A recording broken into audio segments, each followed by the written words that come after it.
విజయవాడకి బస్ లో బయలుదేరాము. ఈ ప్రదక్షిణ మొత్తం ఈ వీడియోలోని చూపిస్తాను, మిస్ అవ్వకుండా చూడండి. చిన్నపిల్లలు తప్పిపోయినా ఈజీగా పట్టుకోవడానికి ఇక్కడ ట్యాగ్లు అయితే వేస్తున్నారు. కొండ చుట్టూరు అమ్మవారి విగ్రహాలు భలే పెట్టారు. మాక్సిమం అన్ని విగ్రహాలు ఈ వీడియోలోనే ఉంటాయి. ప్రతి అమ్మవారికి ఆగి దండం పెట్టుకుని అయితే బయలుదేరాలి. సీతానగర్ వరకు బానే నడిచాము ఫాస్ట్ గా. చిన్నపిల్లలతో వెళ్తున్నాం కాబట్టి మధ్య మధ్యలో ఇలాంటివి కామన్. ఎటు చూసినా భవానీలే.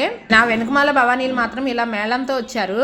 ఒకే రోజు ఇంతమంది అమ్మవార్లను చూడడం ఇదే ఫస్ట్ టైం. ఇదే సీతానగర్. ఇక్కడే కొండలో నుంచి స్వరంగం ఉంటుంది. రోడ్డు తొందరగా అయిపోతుందని దాని లోపల నుంచి వెళ్ళకూడదు.